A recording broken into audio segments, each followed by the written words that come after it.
Welcome to Daryl's Beekeeping Videos. I'm a master beekeeper. In this series, this is a series on how to inspect a hive. I've already got a video on how to do a detailed hive inspection.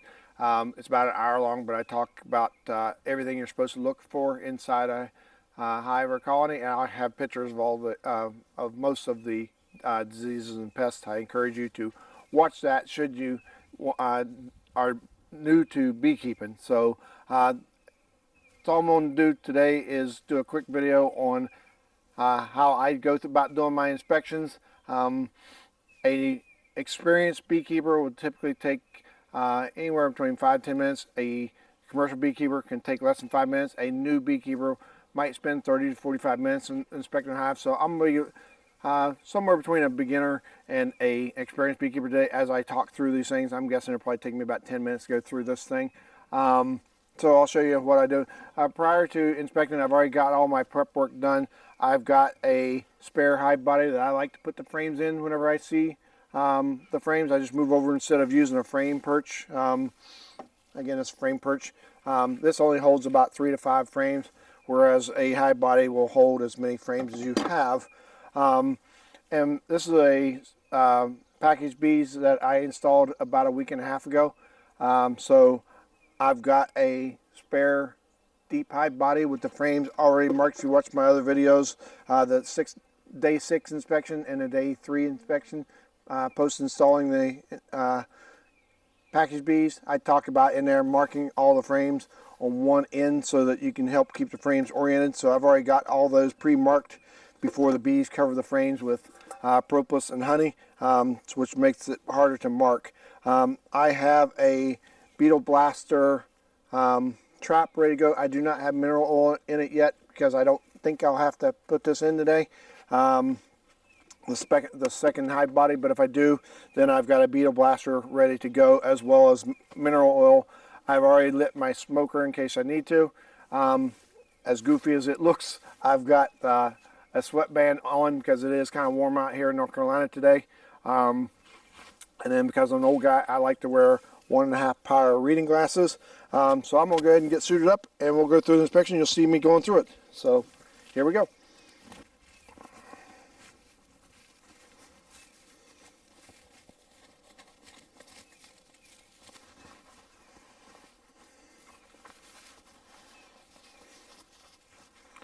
And then in addition to having my reading glasses to help me spot eggs, I have a small LED flashlight in case the sun's not cooperating and I can't see in the cells. I've got a small LED flashlight. So we'll get started now. So again, I've already got my smoker going.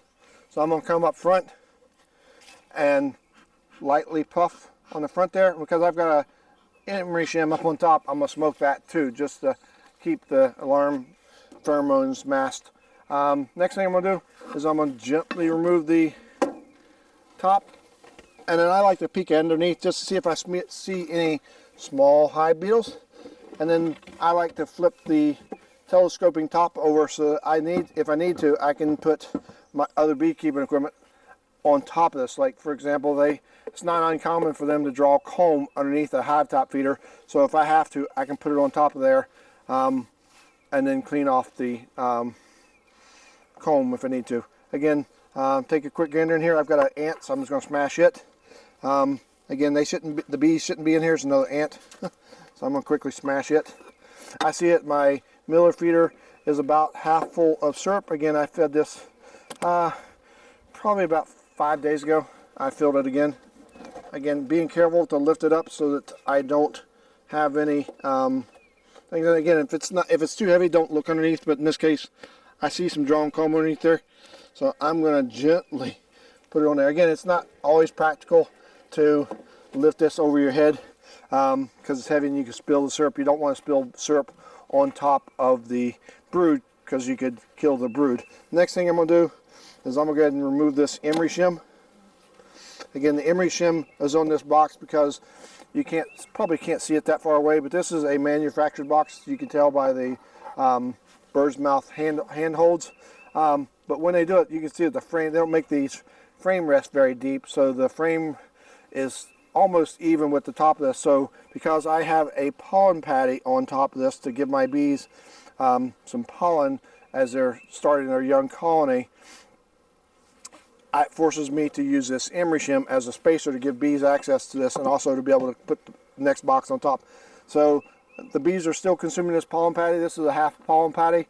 I don't put a full pollen patty on it whenever I'm putting package bees in there, because small hive beetles also love pollen patties. So to minimize my small hive beetle infestation, I just put a half patty in there. Next thing I'm going to do is I'm going to I take a quick gander at that pollen patty, see if there's any small hive beetles on it. I pull up my mineral oil trap. I do not see small hive beetles in here. So if I've got a spare box here, I could easily just put it there. Or if you don't have a spare box, you can just take a brick or something like that I use for a marking device anyway, and just lean it up against it. So next thing I'm going to do, if my bees weren't being nice, if they were being defensive, you could simply go upwind and then lightly smoke on top, just to kind of get them. I don't like to use a lot of smoke, and not a lot of beekeepers do. I don't, unless they're being defensive. So again, I do it across the front just as a precaution. Other than that, I don't mess with it a whole lot. All right, so I'm just going to slide this outside frame off to the edge, and I'm going to lift straight up on it. And I'm going to take a quick gander at it and see what I'm seeing. This is typically only a honey frame, and this is a frame that I gave to them that had honey in it. And I see that they're consuming the honey, but it's still got plenty on it. Again, because I've got this mark on the end, I can simply put it in my box here and keep it oriented. And what I'm looking for, as I go through these frames, you'll know it's time to put another box on top when the bees have drawn comb out on 80% of the frame. So if it's an 8-frame box, when they filled out comb on 6 frames, it's time to add another box. If you've got a 10-frame, when they've added comb to 8 of the frames, it is time to put another box on top. So again, I'm seeing in here, this is bee bread, which is pollen. It's wet looking, so that's bee bread. I'm seeing this is the nectar that they're converting, so it's either natural nectar or it's the syrup that I have. So again, they've taken that into their honey stomach, or their crop, as it's also known as, and they've added the 2 enzymes to it, glucose oxidase and invertase, and converting it into honey. So then again, as I'm looking through these frames, I'm seeing if they're doing anything weird. I'm looking for the queen, obviously a quick 360, because this is brand new drawn comb that are still being drawn out. I don't anticipate the queen being on here. But one of the things that, if you watch my day 6 video or my day 3 video, I talk about if the bees are drawing out comb improperly, you have to take it out. Otherwise, they'll continue to draw it out. So in this case, I see that they're drawing this small comb out improperly instead of drawing out the cells properly. So I want to, if I had bees on here, I could smoke them off just to make sure, because if you watch that day 6 video, I actually saw this, and I saw that had I just gone through there with my hive tool, I could have killed the queen by trapping her in the wax. So in this case, I don't see any bees around here, so I'm just going to scrape it off. But if I was concerned about potentially getting the queen, I would simply smoke it first, get the bees away from it, then lift this comb off. Again, you can save this. You can use that comb to make candles, or if you have a foundation press, you can make your own foundation. Again, you see how quickly this is going. Excuse me, girls. Again, just take your hive tool, just kind of wiggle down in there. They'll move out of your way. Again, my bees like to hear please and thank you, because they're very polite bees. I'm just joking, of course. All right, so again, I've got the sun over my shoulder. I'm looking inside the cells. Again, I'm seeing plenty of drones, adult drones. I'm seeing the cells that are full. I don't see any brood yet. I'm seeing bee bread, and I do not see brood yet. So that's, again, it's okay so far. Ideally, you want to see brood, but that's okay. Excuse me, girls. Again, try not to jolt things around a little bit, because the more you jar it, the more upset your bees are going to do. Now if I'm just dumping bees back into it at the very end, I'm not as worried about it. So again, I do a 360 looking for the queen. If I spot her, then I'll protect her by putting her over top the frames, over top of the box. And if you got your hands tied up, you just blow on the bees and they'll move out of the way. And if you need to, I'll show you the trick of using the flashlight. So again, you can just hold it positive with one hand, take your flashlight, and then shine down it into the cells.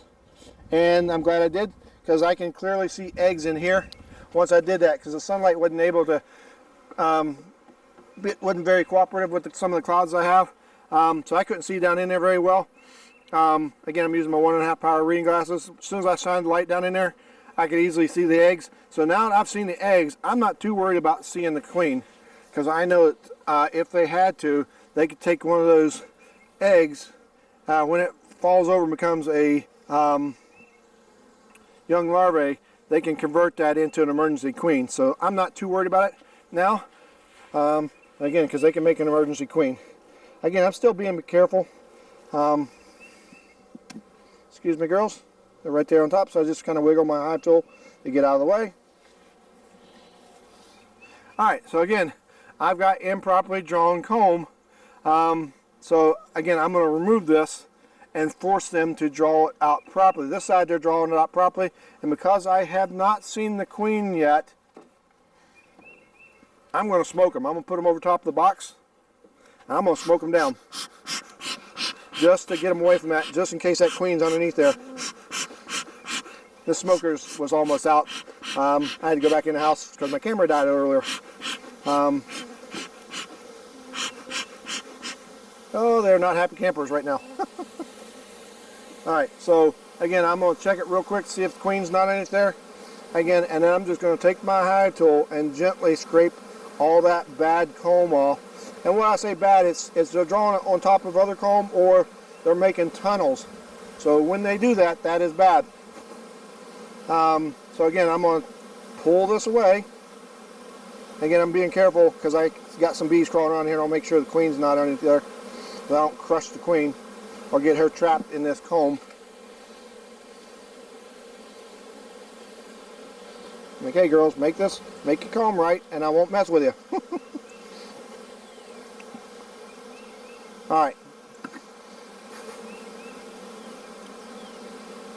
Again, I'm just gently prying all this badly drawn comb off.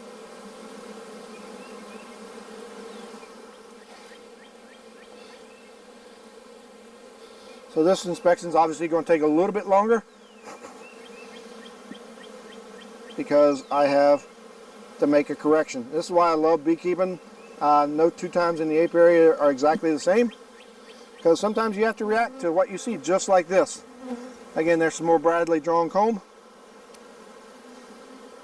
So again, I'll just smash it down.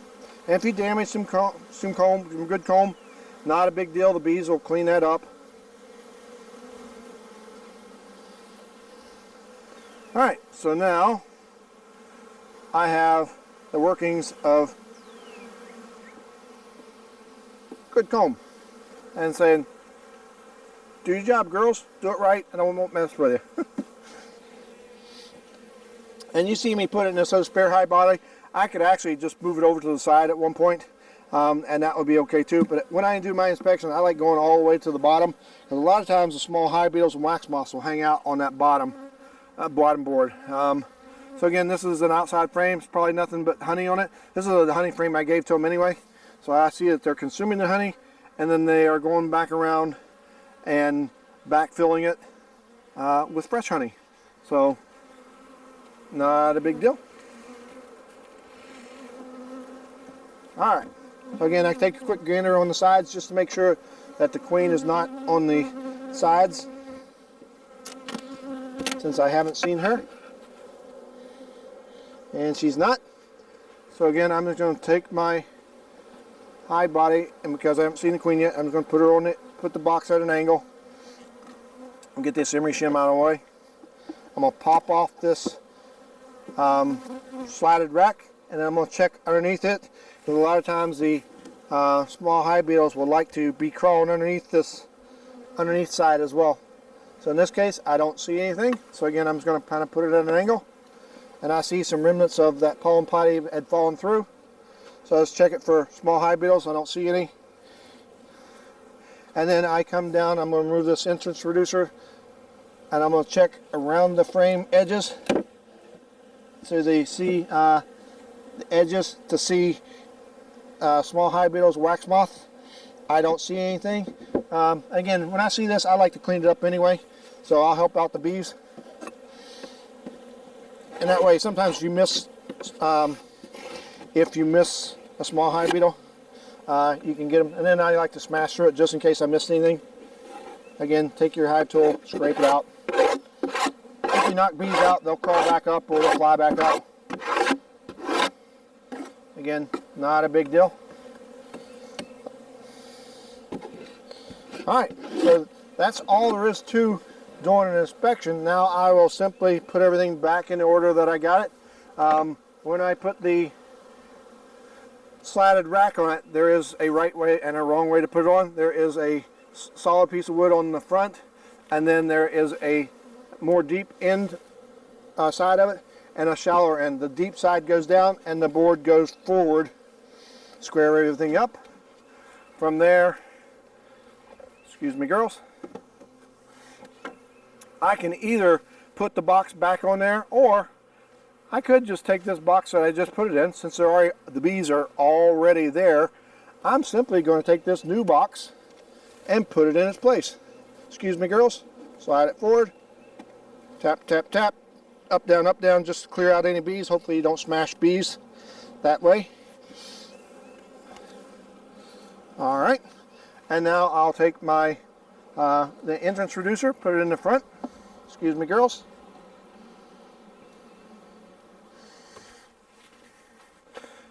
And next thing I'm going to do is I'm trying to find my hive tool. I'm going to take some beekeepers like the center of the frames. I like pushing them off to the one side. I just realized that I'll have burr comb on the other side. When I'm done, actually I'm going to push it over to this side. I realize I'm going to have burr comb on that side. That's okay. Alright, so next thing I'm going to do is I'm going to get rid of this wax. And then I am going to put this pollen patty back in, because again it's a young colony. I'm going to put it in there, put this one back on so that they have fresh pollen until they find natural pollen in the area, which I see some of them have already done. And because this is a commercial hive body and it's shallow, I have to have this Emery Shim on to give space for the bees to get around this pollen patty. Next thing I'm going to do is I'm going to find that mineral oil trap that I have, wherever I put it. And I'm going to simply install it. Excuse me girls. Slightly put it at an angle and go in. Careful not to squash any of the girls. And there we go. And now I'm going to put my hive top feeder back on. If they had drawn comb underneath this hive top feeder, I may have to hold it off away from the brood chamber and then go underneath and scrape it to get that hive top feeder feed on there. Anyhow, that's all there is to it. I'll put the hive top back on. This is a telescoping top, and because I have seen eggs, I will now put a full red brick on there to signify that I've seen either eggs or the queen. In this case, I've seen the eggs. I didn't see the queen, but that's okay. And then if I had seen the queen cell, then I would have put a half red brick in. In this case, I didn't. And because I saw less than 3 frames I saw 3 frames or 4 frames of foundation that had not been drawn out in the comb yet. In other words, 80% of drawn comb. I know I do not need to add that second hive body, so that's all there is to this inspection. I'll probably add a little bit more syrup because I'm about to go on a business trip. So it's just to make sure that they have all the syrup they need. But hopefully you learned something, and thank you for watching. Have a great day.